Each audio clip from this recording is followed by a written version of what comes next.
माँ मेरी स्कूल की ड्रेस नहीं मिल रही है, कहाँ रखी है आपने? पिंकी बेटा, वो पिंक वाली जो मैंने कपड़ों की पोटली बनाई है उसमें देखो, शायद उसमें होगी तुम्हारी स्कूल की ड्रेस।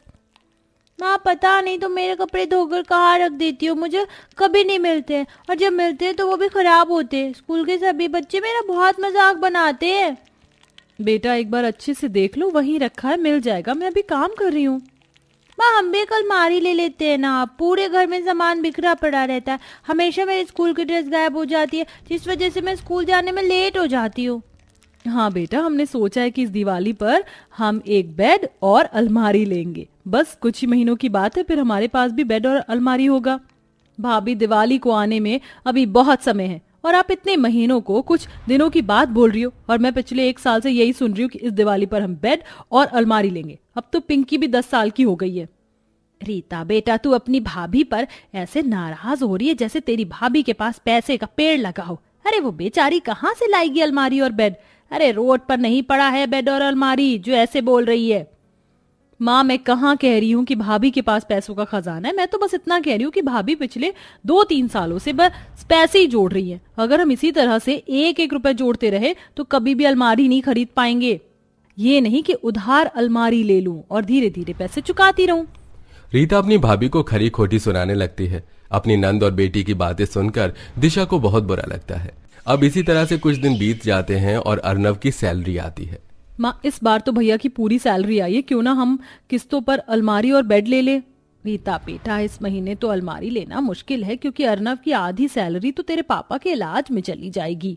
हाँ रीता, और बची हुई सैलरी से मुझे घर भी चलाना है, पिंकी के स्कूल की फीस भी जमा करनी है, ऊपर से पिंकी के स्कूल की ड्रेस भी चेंज हो रही है, उसके लिए नई ड्रेस लेना भी बहुत जरूरी है। आप लोग चाहते ही नहीं है कि घर में बेड या अलमारी आए।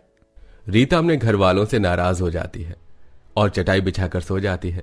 अब इसी तरह से कुछ दिन बीत जाते हैं और उनके सामने वाले घर में नया बेड और अलमारी आता है, जिसे देख एक बार फिर पिंकी रोती हुई शक्ल लेकर घर में आती है और अपने घर वालों से कहती है, हाँ सुरभि के घर में फिर से नया बेड और अलमारी आया है, और एक हमारे घर में आज तक ना तो बेड आया और ना ही अलमारी। हम हमेशा जमीन पर चटाई बिछा कर सोते हैं, यहाँ तक कि हमारे घर में सामान रखने की भी जगह नहीं है। और माँ आपने इतनी सारी पोटली बना दी है कि कई बार तो कपड़े मिलते भी नहीं है।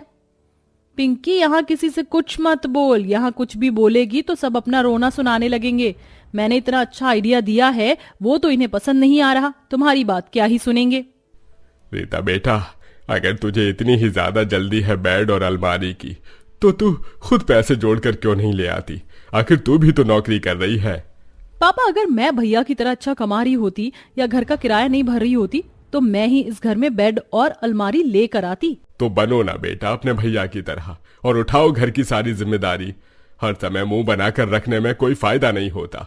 हम भी पाई पाई जोड़ रहे हैं। बहू हर रोज जो उसके पास पैसे बचते हैं, चाहे वो 10 रुपए ही क्यों ना हो, वो उसे भी गुल्लक में डालती है।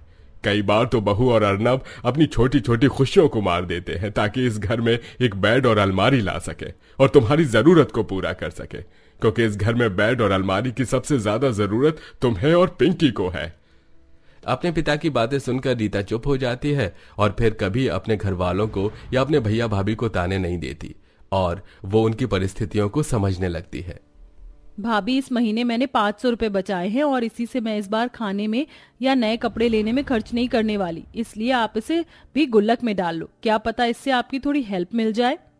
पर रीता, भाभी अब मना मत करो, मैं अभी भी आप लोगों की मदद करना चाहती हूँ, और वैसे भी ये पैसे मैं अपने पास रखूंगी तो मैं इन्हें खाने पीने में ही खत्म कर दूंगी। मैं इन्हें खर्च करूँ, इससे अच्छा है ना कि आप इसे अपने पास संभाल कर रख लो। हाँ माँ, आपसे मैं भी बुआ की तरह बाहर की चीज नहीं खाऊंगी। आप जो मुझे हर रोज 5 रुपए देती हो वो मेरे नाम से इस बार गुल्लक में डाल लेना। रीता, पिंकी, मैं हूं ना, मैं सब कर लूंगा, तुम्हें अपनी इच्छाओं को मारने की जरूरत नहीं है।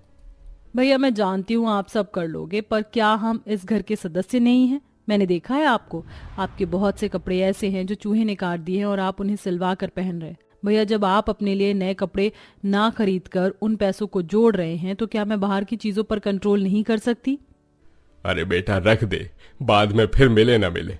वैसे भी इतने दिनों बाद तेरी बहन को अकल आई है, कहीं ऐसा ना हो कि वो फिर से अपनी बात से पलट जाए। पापा बिल्कुल सही कह रहे हैं, अब रख लो। अर्नव अपने पिता की बात सुनकर हंस पड़ता है। अब इसी तरह से कुछ दिन बीत जाते हैं और एक दिन सुमित्रा मार्केट से घर आ रही होती है और तभी वो रास्ते में एक दुकान देखती है जहां कुछ पुराने फर्नीचर के सामान बड़े ही सस्ते दामों पर बिक रहे थे।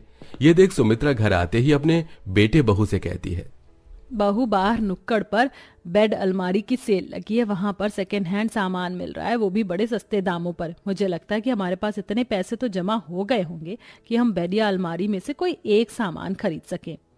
माँ जी, मुझे अपने घर में पुराना बेड या अलमारी नहीं चाहिए। मैं एक एक पैसे इसलिए नहीं जोड़ रही ताकि मैं इस घर में पुरानी चीज ला सकूं, और वो भी ऐसी चीज जो 1-2 साल में फिर से खराब हो जाए। पर बहू, हमें अलमारी और बेड की बहुत जरूरत है। आखिर हम सब कब तक धरती में इसी तरह से चिटाई बिछाकर सोते रहेंगे? और देख, घर में कितनी सारी पोटलियां बंधी हैं।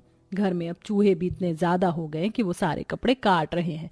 इतना नुकसान झेलने से तो अच्छा है ना पुराना ही सही, पर घर में अब हम भी एक अलमारी या बेड ला सकें। माँ, आप बात को समझ क्यों नहीं रही हैं? अगर हम पुरानी चीज घर में लाएंगे तो कुछ ही दिन में वो खराब हो जाएगी और फिर हमारे पास इतने पैसे नहीं रहेंगे कि हम कोई दूसरा सामान खरीद सकें। इसलिए थोड़ा सब्र करो ताकि हम नई अलमारी और बेड ला सके। अरे भाग्यवान, हमारा बेटा बिल्कुल सही कह रहा है। तुम खुद सोचो ना कि वो पुरानी चीज क्यों बेच रहा है।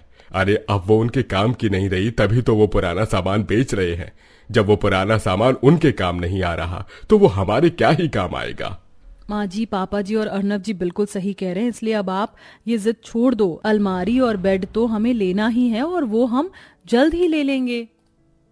पर बहू, सारे कपड़े और पिंकी की कॉपी किताब सब चूहे कुतरे जा रहे हैं। बेचारी पिंकी को हमेशा इस वजह से डांट खानी पड़ती है। सुमित्रा अपने घर वालों को काफी समझाती है पर कोई भी पुरानी अलमारी और बेड लेने के लिए राजी नहीं होता और वो उदास हो जाती है। अब इसी तरह से कुछ दिन बीत जाते हैं और एक दिन अर्नव ऑफिस से आते हुए एक दुकान पर जाकर बेड और अलमारी का रेट पता करता है और घर जाकर सबसे कहता है, माँ, सारे गुल्लक भर गए हैं और मैंने आज दुकान पर जाकर एक बेड और अलमारी पसंद की है जो हमारे बजट के अकॉर्डिंग है। अगर आप सब चाहें तो चलकर एक बार देख सकते हैं। भैया, बजट गया तेल लेने, आप सस्ता ही सही पर अब एक अलमारी और बेड ले ही आओ। हमारे पास जितने पैसे रखे हम उसी हिसाब से सामान ले लेंगे। रीता की बात सुन अर्नव और दिशा अपने सारे गुल्लक फोड़ते हैं और सारे पैसे जोड़कर एक दुकान पर जाते हैं और अपने बजट के अकॉर्डिंग एक नया बेड और अलमारी लेकर घर आते हैं। ये मेरे घर में भी बेड और अलमारी आ गई। अब मैं भी अपनी सभी सहेलियों को चिढ़ाऊंगी जैसे वो मुझे चिढ़ाया करती थी। फाइनली हमारे घर में भी बेड और अलमारी आ गई। अब बेड के इस कोने वाले हिस्से पर मैं सोऊंगी और अब मैं अपने सारे कपड़े आराम से अलमारी में रख सकूंगी। मुझे तो बस अलमारी का छोटा सा हिस्सा चाहिए जहां मैं अपनी दवाई और चश्मा रख सकूं। अरे तुम सब अपने सारे सामान अलमारी और बेड में रख लोगे क्या? अरे जो एक एक पैसे जोड़कर इस घर में बेड और अलमारी लेकर आया है उसको कुछ रखने दोगे या नहीं? माँ जी, पहली बार हमारे घर में बेड और अलमारी आई है। इससे पहले आज तक अपने घर में कोई भी महंगी चीज नहीं आई। अब अगर घर वाले खुश हैं तो उन्हें खुश होने दीजिए। और रही सामान रखने की बात, तो कौन सा बेड और अलमारी अब किसी और के घर में जाने वाली है। घर में पहली बार बेड और अलमारी आने की वजह से पूरा परिवार खुश था। अब वो सब एक एक करके बड़े ही प्यार से अलमारी को सजाते हैं और रात को कुछ लोग बेड पर आराम से सोते हैं और इस तरह गरीब परिवार एक एक रुपया जोड़कर अपने घर में बेड और अलमारी लेकर आता है। आशा है ये कहानी आपको अच्छी लगी होगी। वैसे दोस्तों, आपने अपने घर में कितने वक्त पहले अपनी पुरानी अलमारी और बेड चेंज किए थे? कमेंट में जरूर बताइएगा।